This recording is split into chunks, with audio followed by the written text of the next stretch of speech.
자, 어차피 좀 설명 좀 드릴게요, 여러분들. 자, 보시면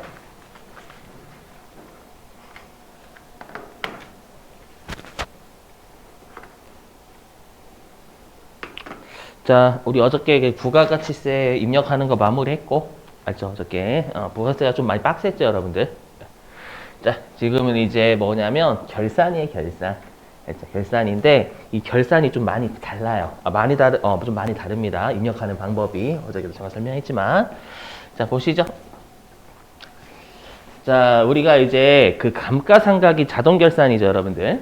자동 결산인데 요 감가상각을 자동 결산으로 하는 방법이 달라져요. 뭐냐면 여기 잘 보셔야 돼요. 우리가 여기 고정자산 등록이라는 메뉴가 있습니다. 여기 있는 고정자산 등록이 우리가 감가상각 자산이죠. 뭐 무형자산도 마찬가지입니다. 여기에서 감가상각 자산을 등록하는 메뉴예요. 알죠? 근데 우리가 법인세를 배우시면 이 메뉴를 다 공부하시거든요. 근데 우리가 지금 법인세를 하는 게 아니잖아요, 여러분들. 알죠? 그리고 혹시라도 여러분들 중에 이제 11일 우리 마지막 날이잖아요, 여러분들. 혹시라도 평일날 재경관리사 들으실 분들은 별도로 저한테 말씀해 주세요. 세무 1급이나. 알죠? 왜냐면 반이 좀 이따 제가 한번 물어볼 텐데 반이 곧 열릴 거야, 아마. 알죠? 근데 혹시라도 재경관리사 자격증 따면 분명히 유리하긴 하거든요. 알죠? 뭐 세무 1급, 그러니까 순서대로 하면 재경관리사, 세무 1급 이렇게 가는 게 맞아요. FM대로 하면은. 알죠? 그래서 혹시라도 하실 분들은 참고하시고, 근데 재경관리사는 실기가 없어요. 알죠? 그래서 재무회계, 원가회계, 세법 이렇게 세 가지로 나눠서 봐요. 알죠? 지진님 전화 안 받으셨어요 어저께? 응? 병원?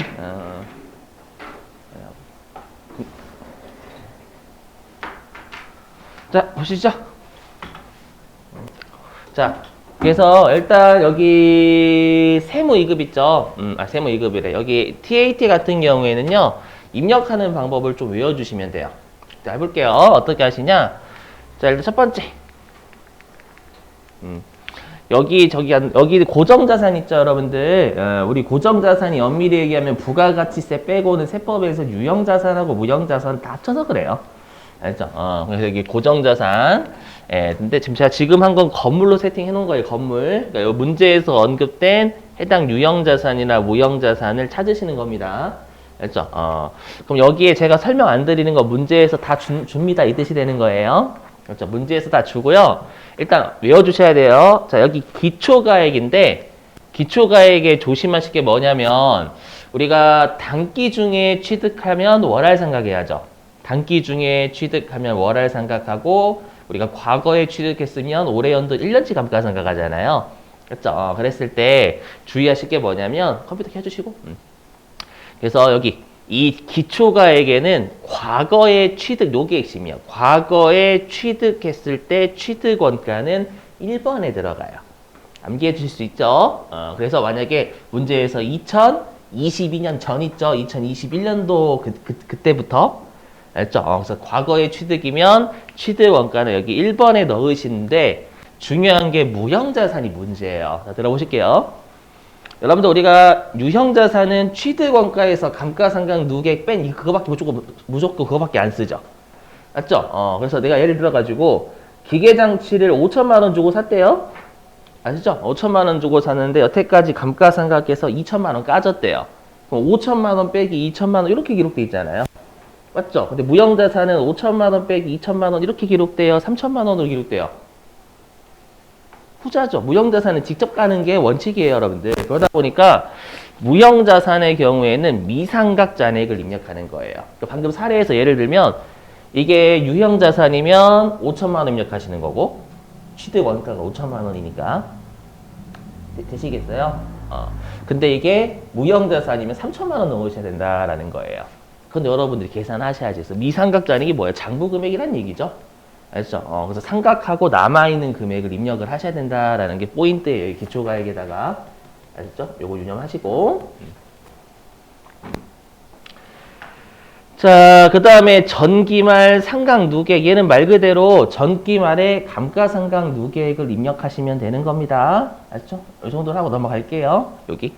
우리 무형자산은 감가상각 누계액이 없으니까 무형자산 여기다 쓰는 거 아니고. 알죠? 자, 그 다음에 여기, 자, 외워주셔야 돼. 여기는 그냥 암기만 해주시면 돼요. 보시면, 신규 취득 및 증가라고 있죠. 여기 신규 취득 및 증가는 말 그대로 단기 중에 취득했을 때 취득 원가를 입력하거나 아니면 단기 중에 자본적 지출하는 거 있죠. 그럼 단기 중에 자본적 지출하면 단기 중에 더 해야 되잖아요. 해당 자산에. 그죠? 그래서 단기 중에 자본적 지출하거나 우리가 취득 원가가 단기 중에 취득일 때는 4번에다 넣는다라는 걸 암기를 해주셔야 돼요. 아셨죠? 이렇게 해주시고. 자, 그 다음에 상각 방법인데요. 요 상각 방법 같은 경우에는 우리가 클릭을 하잖아요. 클릭을 하게 되면 요게 창이 띄워지는 게 아니라 메시지 박스 보시란 얘기예요. 그래서 메시지 박스 참고하셔가지고 그게 정률법이면 0번, 정액법이면 1번. 아시죠? 이렇게 세팅하시는 거고, 그 다음에 내용연수는 여기 여러분 내용연수는 여기 물음표 표시 있잖아요. 요 물음표 표시가 K랩으로 따지면 말풍선이라고 생각하시면 돼요. 알죠? 근데 절대 여기 클릭하시는 거 비추. 맞죠? 비추. 이거는 우리가 법인세에서 여러분들 내용연수가 다 고정돼 있거든요. 다.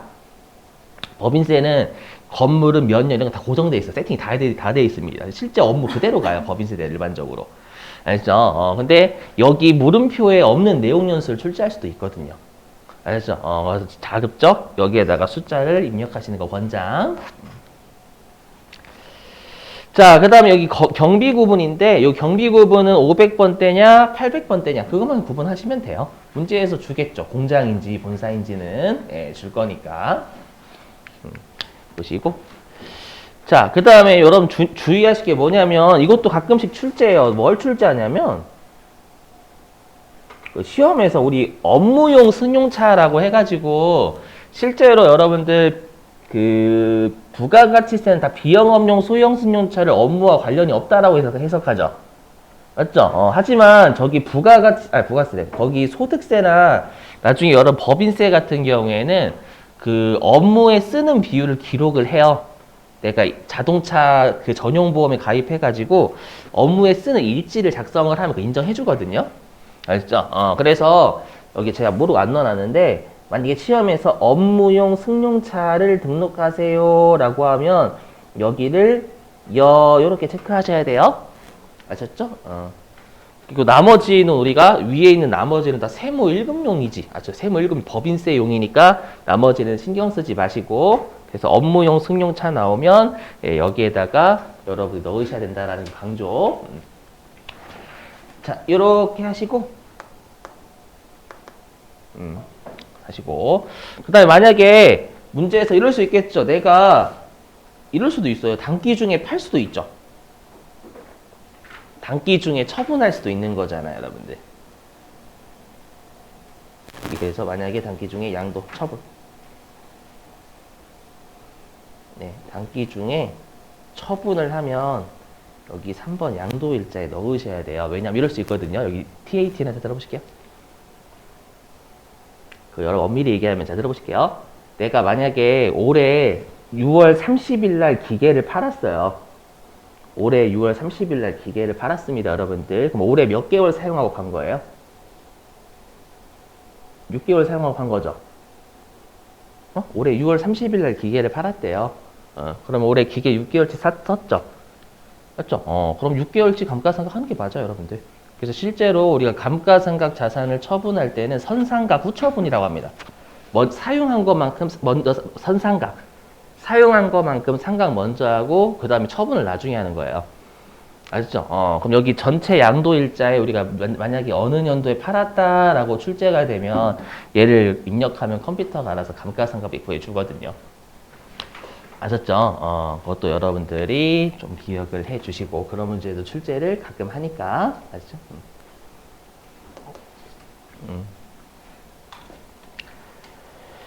자, 이 정도로 하면 넘어갈게요, 여러분들. 네. 자, 그 다음에 이제 두 번째. 우리가 자동결산에 반영할 때 여기 고정자산 등록에서 하기만 하면 되냐? 그건 아니에요. 어디를 들어가야 되냐면, 여기. 우리가 월별 감가상각비 계상이라는 메뉴를 들어가요. 여기는 여러분들 어렵지 않은 게 그냥 간단하게 조회만 하고 나오시면 돼요. 알죠? 그래야 우리가 자동 결산에 반영이 되거든요. 그래서 어떻게 하시는 거냐면 월별 감가상각비 계상에 우리 결산월이 12월 달이잖아요.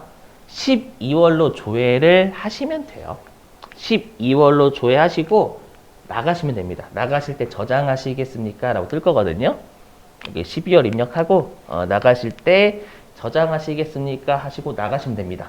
맞죠? 그리고 나서 우리가 자동 결산을 입력하는 메뉴가 여기 결산자료 입력이잖아요. 여기 결산자료 입력이요.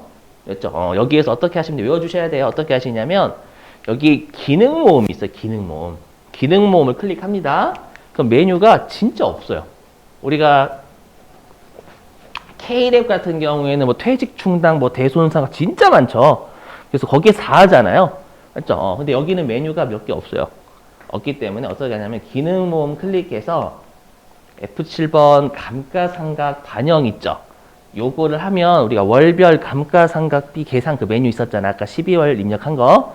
그거를 컴퓨터가 이렇게 끌고 와요. 맞죠? 그거를 안 하시면 컴퓨터가 안 끌고 와요. 하나도. 그러니까 고정자산만 등록했다고 여기를 끌고 오지 않습니다. 반드시 월별 감가상각비 계상이라는 메뉴에서 12월 달로 조회만 하시고 저장하고 나오시면 돼요. 맞죠? 그리고 이제 자동 결산에서 기능 모음해서 감가상각 반영 클릭하시면 되는 겁니다. 아시죠? 그리고 이게 이제 나중에 되면 결산 반영 누르시면 되겠죠, 뭐. 이렇게 하시고. 자, 넘어갈게요. 알죠? 자, 그 다음에 이제 자동 결산. 왜냐면 우리가 수동 결산을 입력하는 방법이 똑같아요. 입력하는 방법이 똑같기 때문에 제가 굳이 설명할 필요 없어요. 알죠? 근데 자동 결산 입력하는 방법이 좀 살짝 다릅니다. 뭐냐면 우리가 그 설정하는 것도 자동 결산이죠. 대손 충당금 설정하는 거랑 퇴직급여 충당부채 설정하는 거 자동 결산이잖아요. 어떻게 해요? 기말에 예상해서 이미 있는 거 뺀 나머지를 설정하죠. 그걸 우리가 직접 찾아야 돼요. 알죠? 그래서 보시면 문제에서 이렇게 주는 거예요. 어딨냐? 여기. 자, 뭐냐면 예를 들어 볼게요. 두 번째 사례. 자, 시험에서 이렇게 주는 거예요. 기말 매출 채권. 외상 매출금과 받으러움의 2%의 대손 충당금을 설정하세요. 이렇게 주는 거예요. 그렇죠? 그럼 우리가 K랩 같은 경우는 그냥 2% 거기 대손 상각 들어가가지고 하면 되잖아요. 근데 여기는 이렇게 하셔야 돼. 합계잔액 시산표를 갑니다. 왜냐하면 합계잔액 시산표가 기말에 잔액을 조회하는 장부잖아요. 맞죠? 그럼 우리가 이렇게 설정하죠. 대손 충당금 이렇게 설정하잖아요. 대손 충당금 어떻게 설정하냐면 단기말 채권에 못 받을 것 같은 퍼센트.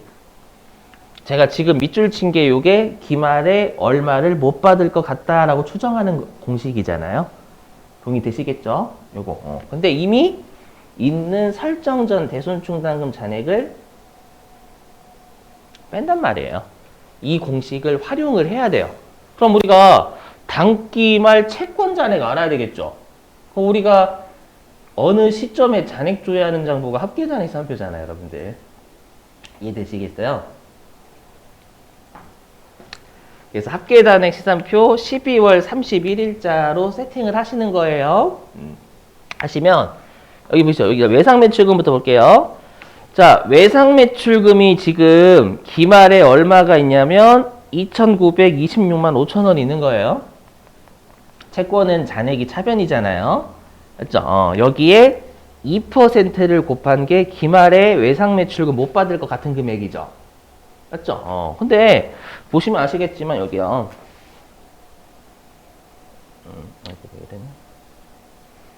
보시면 우리가 외상매출금에 대한 대손 충당금 잔액은 대변이죠, 당연히. 대변에 292만 2,650원이 있단 말이에요. 얘를 빼면 요 292만 2,650원을 설정하게 됩니다. 그렇죠? 이걸 여러분들이 계산기 두드리셔가지고 구하셔야 된다라는 거예요. 아셨죠? 그럼 이렇게 해서 292만 2,650원이 나오겠죠? 그렇죠? 이렇게. 자, 그 다음에 받으러움도 마찬가지. 자, 이 보시면. 자, 바드럼도 기말에 590만 원이죠. 기말 바드럼 잔액이 590만 원에 2%. 잔액이 여기 없는 게 아니구나. 죄송합니다, 여러분들. 여기 있어. 350만 원. 잔액. 350만 원이 바드럼의 단기말 잔액이죠. 여기에 2% 곱한 게 기말에 바드럼 못 받을 것 같은 거 하시면 얘가 한 7만 원 나옵니다. 7만 원. 됐죠? 근데 이미 3만 5천 원의 대손 충당금 잔액은 있잖아요. 그걸 뺀 나머지가 3만 5천 원일 거예요. 이걸 계산기로 여러분들이 누르셔가지고 아셨죠? 여기까지 되세요? 마찬가지예요. 여기도 마찬가지. 뭘까요? 만약에 기말에 퇴충도 주는, 퇴충도 이렇게 구하셔야 돼요. 기말에 퇴충 잔액 얼마인지 여러분들이 설정전 잔액 얼마인지 합계 잔액 계산표에서 찾으셔야 된다라는 거예요. 아시죠? 그것도. 그래서 여기 보시면. 그래서 어떻게 하냐? 그럼 우리가 이제 자동 결산으로 와요. 여기 결산 자료 입력이 자동 결산이죠. 여기에서 직접 우리가 대손 상각 있잖아요. 저기 외상 매출금하고 바드럼에 직접 여러분들이 설정액을 여기다가 넣으셔야 된다라는 거예요. 그렇죠? 얘가 만약에 미수금이나 대여금과 같이 대여금일 수도 있잖아요, 여러분들. 그렇죠? 그 채권을 찾아서 여러분들이 설정액을 직접 입력하셔야 된다라는 뜻이에요. 무슨 말인지 이해되시겠어요? 자, 넘어갈게요. 그 다음 여기 뭐냐면 우리가 퇴직급여 충당부채 설정할 때 K11 메뉴 이용하죠. 근데 여기는 퇴직급여 전입액이라는 곳에다가 입력을 하셔야 돼요. 물론 수동결산이 됩니다. 알죠? 그래서 우리가 자동결산이 되는 건 수동결산도 가능하니까 여기 퇴직급여 전입액에다가 퇴직급여 충당부채 설정액을 입력하시면 됩니다. 아셨죠? 이것도 암기해 주시고.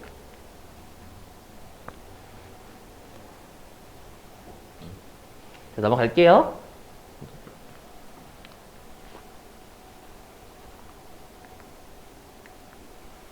여기도 근로소득 관리구나. 자, 그러면 여러분들 유인물 19페이지입니다.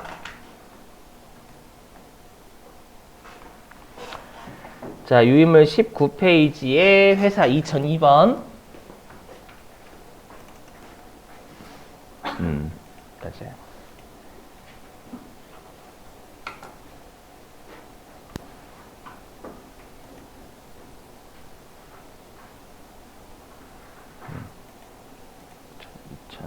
으로 로그인까지. 자, 여러분 해보죠. 자, 일단은 문제 좀 읽어볼게요. 1번부터요. 다 자동결산입니다. 수동결산 입력하는 건 차이가 없어서 그래요.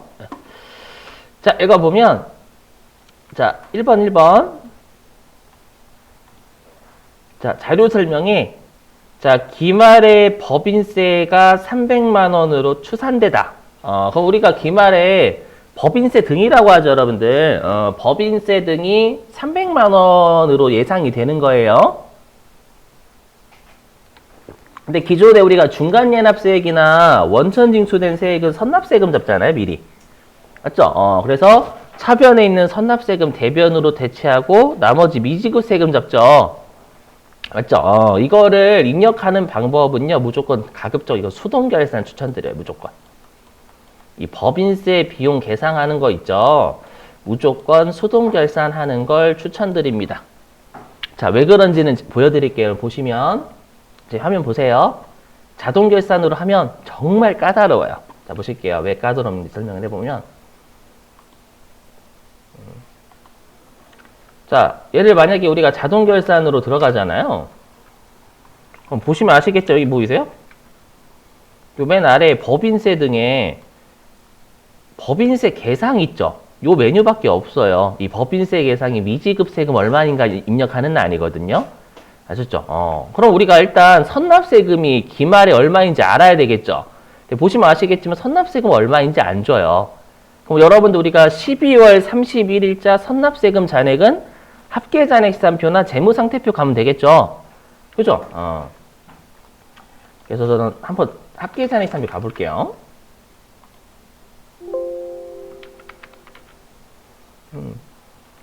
그럼 여기 보이세요, 여러분들? 여기 선납세금 잔액 100만 원인 거 확인되시나요? 그죠? 확인되셨죠? 자, 그러면 다시 여기 보실래요? 그러면 다시 여기 법인세 계상액은 200만 원인 거잖아요. 왜냐면 300만 원 중에 선납세금이 100만 원 있으니까 200만 원이죠. 그죠? 근데 우리 여기 선납세금 대체해주는 그 란이 없잖아요. 그럼 이 란은 이렇게 활성화시키면 돼요. 보시면. 자, 보실게요, 여러분들. 입력하지 마시고.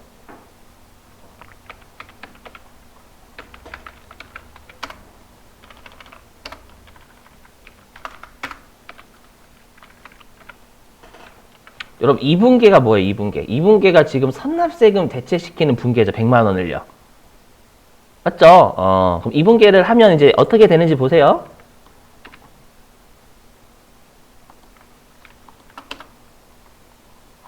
여기 보이세요? 여기에 100만 원 갑자기 반가로 1번 튀어나온 거 보이세요? 맞죠? 이게 반가로 1번이 선납세금이라고 생각하시면 돼요. 되실까요? 그리고 여기다가 200만 원 이렇게 적는 거예요. 이렇게 해야 맞아요. 그러니까 즉 무슨 말이냐면 선납세금을 법인세 등으로 대체시키는 분계는 무조건 수동으로 끊어야 돼요. 무조건 수동으로 끊어야 요게 활성화가 됩니다. 이게 얼마나 귀찮아요, 여러분들. 이걸 차라리 외우느니 그냥 수동 결산으로 다 우리가 기말에 선납세금 잔액 확인해서 그냥 미지급세금 분계 끊는 게 훨씬 낫습니다. 이거 뻘짓이잖아요, 여러분들. 이렇게 하는 건.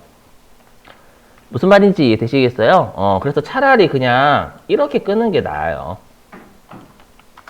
우리 이렇게 여러분 이거 하실 수 있죠? 차라리 이게 낫습니다. 맞죠? 우리가 방금처럼 선납세금 대체시키는 분계 일단 무조건 해야 돼요, 그거는. 하고 자동결산 들어가서 200만 원 입력하는 건 그냥 노가다입니다, 뭔가. 무슨 말인지 이해되세요? 차라리 문제에서 법인세 등 300만 원 줬잖아요. 그죠? 그리고 선납세금 100만 원인 거 합산 가서 찾았으니까 대변으로 까고 나머지 미지급 세금 이렇게 끊는 걸 추천드리기 때문에 제가 굳이 아까 그 PPT에다 안 띄운 거예요. 무슨 말인지 이해되시겠어요? 그래서 법인세 대체시키는 건 수동결산으로 다 끊으시는 거 권장드립니다. 이게 더 빠릅니다, 여러분들. 아셨죠? 이거 넘어갈게요, 여러분들. 아셨죠? 자, 그 다음에 이제 2번 유형자산의 감가상각입니다. 이건 좀 잘 보셔야 돼요. 그죠? 이건 좀 잘 보셔야 됩니다. 처음이기 때문에. 자, 일단은 자료 설명부터 보죠. 자료 설명. 자, 자료 설명에 자, 제시된 자산에 대해서만 감가상각을 하재요. 그럼 해야지 뭐. 할 건데 평가 문제 보니까 고정자산 등록 메뉴에 등록을 꼭 하래요. 맞죠? 등록하고 고정자산에 대한 감가상각비 계산. 여기는 아까 했던 월별 감가상각비 거기 들어가라는 얘기예요. 하고 자동결산 메뉴는 우리가 결산자료 입력이 되겠죠. 얘를 통해서 결산을 완료하시오. 이렇게 해줬어요. 이렇게 해줘요, 시험에서는.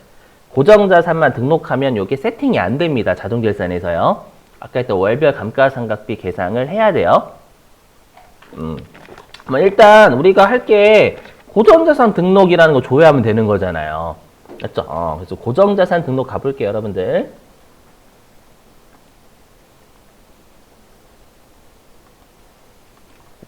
고정자산 등록. 이렇게 메뉴 있죠? 여기를 들어옵니다. 들어오시고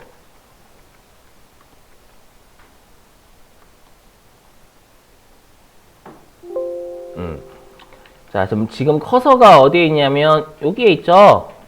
우리가 지금 자료가 1번하고 2번 이렇게 두 개가 있을 거예요. 맞죠? 첫 번째 고정자산은 뭐냐면 건물이죠? 여기가 건물. 그죠? 그럼 건물을 찾으시는 거예요. 이거 빠짐없이만 입력해 주시면 돼. 이거에 대한 정보를. 알죠? 자, 건물 찾으시는 거예요. 말풍선 누르셔가지고 물음표 건물 엔터. 여기까지는 어렵지 않습니다. 문제에서 코드하고 자산명하고 취득일은 줄 거거든요. 거기 코드 101번이라고 있는 거 보이시죠? 자료 1번에. 그래서 101번 코드. 그 다음에 여기서 자산은 해당 위에 있는 건물의 명칭이 뭐냐. 뭐 공장 창고일 수도 있는 거잖아요. 제품 창고구나. 거기 제품 창고라고 돼 있죠? 그래서 제품 창고. 그 다음에 취득일 치시고 2014년 2월 10일 이렇게 되시겠어요? 자, 그러면 지금 취득일자가 과거죠. 2014년도면은요. 과거니까 취득원가는 1번에다 넣으시는 겁니다요. 아셨죠? 취득원가 1번. 거기 취득원가가 1억 2천만 원인 거 보이시죠? 여기다가 1억 2천만 원을 입력을 하시는 겁니다. 네, 하나씩 입력만 잘했나만 보시면 돼요. 여기 안 까다롭습니다, 여러분. 법인세가 아닌 이상은. 자, 그 다음에 전기말 감가상각 누계액 줬죠, 문제에서요. 얼마라고 돼 있냐면 4천만 원이라 돼 있네요. 이렇게. 자, 넣으시고. 자, 근데 여러분들 당구장 표시 좀 보실래요? 아래 당구장 표시 있거든요. 보니까. 자, 위 취득 금액과 별도로 단기에 건물에 대한 엘리베이터 설치비 지출했대요. 이거 우리가 뭐라고 하죠? 엘리베이터나 피난시설 설치하는 거. 이걸 자본적 지출이라고 하죠, 여러분들. 맞죠? 그래서 단기 중에 자본적 지출을 했다 그 뜻이 되는 거예요. 되시겠나요?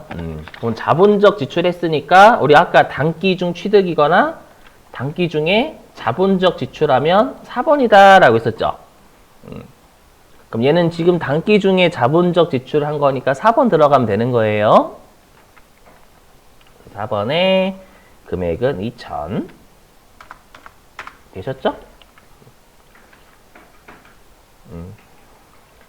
자, 그리고 부분 매각 및 폐기 이런 거 없고요. 우리가 입력해야 될 게 여기까지는 입력했죠? 여기까지는. 여기까지 입력했잖아요, 여러분들. 여기도 입력했고. 그죠? 그럼 이제 우리가 입력할 게 내용 연수는 30년. 사용부서 영업부 요것만 잡으시면 되겠네. 그죠? 자, 그래서 여기 내용 연수 빨간색 있죠, 여러분들. 얘는 그 말풍선 누르시는 거 빼고요. 직접 입력하시는 거 추천드립니다. 여기다가 30이라고 치시면 돼요. 여기다가 30 이렇게. 이게 제일 낫습니다, 그냥. 맞죠? 이렇게. 자, 그럼 우리가 마지막으로 입력 안 한 게 경비 부분 요거죠. 800번대. 요거 800번대 맞죠? 맞으니까 굳이 확인하실 필요는 없지만 만약에 500번대다라고 하면 이 번호 클릭하시면 되는 겁니다요. 무슨 말인지 이해되시겠죠? 자, 됐고요. 자, 그 다음에 이제 기계장치 입력하죠. 기계장치. 자, 그럼 기계장치는 새롭게 바꾸셔야 됩니다. 여기. 요거를 기계장치로 돌리셔야 되겠죠, 여러분들.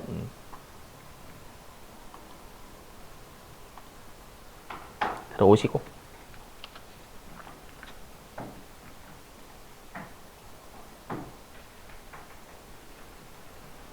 자, 코드 똑같이 입력할게요. 201번. 그 다음에 자산명은 세정기계라고 줬죠. 세정기계. 취득일 2022년 6월 5일. 자, 그러면 보시면 아시겠지만 얘는 취득일이 단기 중 취득이잖아요. 그쵸? 단기 중 취득이기 때문에 1번에 취득원가 넣으시면 안 됩니다. 알았죠? 어디다 넣으셔야 되냐면 4번에 넣으셔야 돼요. 그래서 꼭 취득일자 잘 보셔야 돼요, 여러분들. 아시죠? 안 그러면 낚입니다, 이거. 유념. 4번에다가 2천만 원. 이제 월할 생각해야 되잖아요. 이렇게요. 자, 그 다음에 내용연수는 5년 제조부만 안 했죠? 그죠?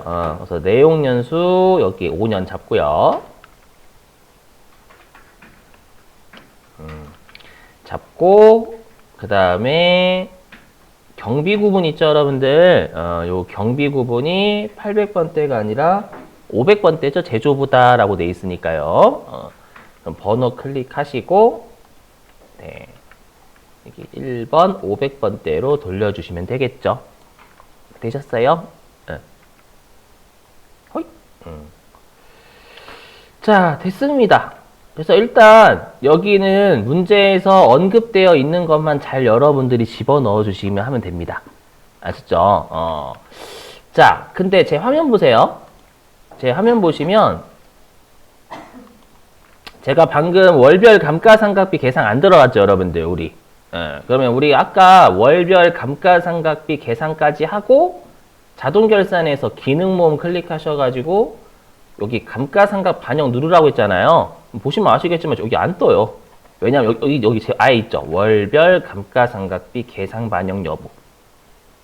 이 메뉴를 안 들어갔으니까 여기 컴퓨터가 안 잡은 거예요.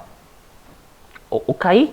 그렇기 때문에 월별 감가상각비 계산 메뉴 들어가셔서 저장하신 다음에 여기 오셔야 된다라는 거예요.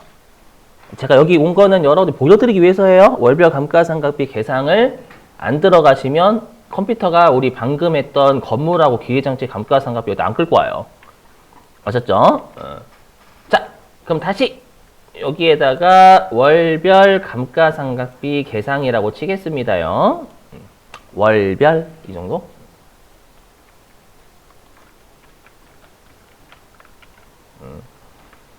그럼 여기에 월별 감가상각비 계상이라고 있죠? 요거를 클릭하시는 겁니다. 여기 쉬워요. 그냥 12월 달로 조회하고 나가시면 하면 됩니다. 그래서 계상 누르고 자, 우리 결산은 당연히 12월 날 하는 거잖아요, 여러분들. 맞죠? 그래서 여기서 12월 치시면 돼요. 이게 끝이에요. 12월 치셨죠? 그리고 엔터. 우리가 방금 입력한 두 개 있죠, 여기. 제품 창구하고 세정기에 들어오잖아요. 맞죠? 이렇게 하시고 어떻게 하시냐? 나갑니다. 월별 감가상각비 계산 나가세요. 그럼 저장하시겠습니까? 뜨죠? 합니다. 예. 자, 그리고 이제 자동 결산으로 올게요. 결산자료 입력이요. 1월부터 12월. 우리 새롭게 불러오시려면 여러분들 우리가 아니요 누르시면 됩니다. 혹시 다 하셨죠? 1월부터 12월. 그럼 어떻게 하면 되냐면 여기 오른쪽에 기능 모음 클릭하고요. 그렇죠? 외우셔야 돼요. 기능 모음 클릭하고 여기에 F7번 감가상각 반영 있죠? 얘 누르고 아까는 안 떴는데 지금 뜰 겁니다. 이렇게 두 개 뜨죠? 우리 건물하고 기계장치에 대한 감가상각비는 지금 컴퓨터가 구한 거예요, 그냥. 아셨죠? 되셨죠? 이렇게 하고 결산 반영하시면 끝나요. 이게 끝이에요. 아셨죠? 이렇게 하시면 됩니다.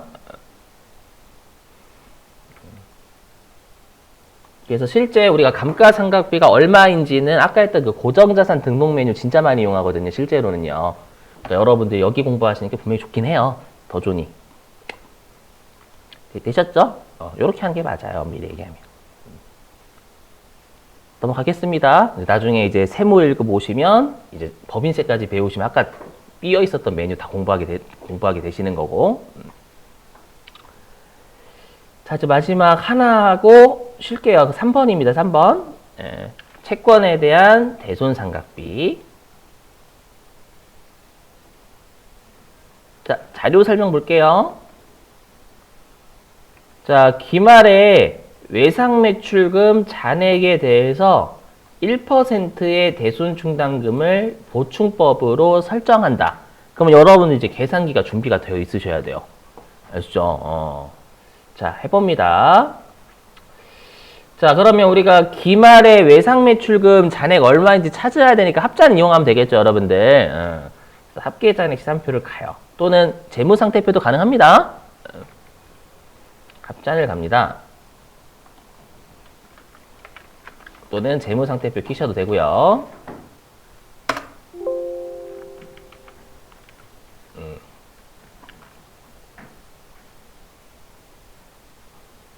실제로 이렇게 금액이 더럽진 않아요, 여러분들. 실제로는 금액 깨끗하게 줄 거예요. 자, 그러면 지금 12월 31일자에 외상매출금 보이세요? 여기 12월 31일에 외상매출금 잔액이 418,175,186이잖아요. 보이시나요? 요거 아마 실제로는 잘 떨어지게 줄 거예요. 그럼 여기에 1%를 우리가 못 받을 것 같은 거잖아요. 그럼 여러분들이 1%를 곱하시는 거예요, 계산기로. 계산기 켜놓게 할게요. 그래서 418,175,000. 저 186을 좀 떨어지기 위해서 000이라고 좀 할게요. 아셨죠? 이렇게 해도 되겠죠, 여러분들? 좀? 숫자 떨어지게 하려고. 그럼 여기에 1% 곱하기 1%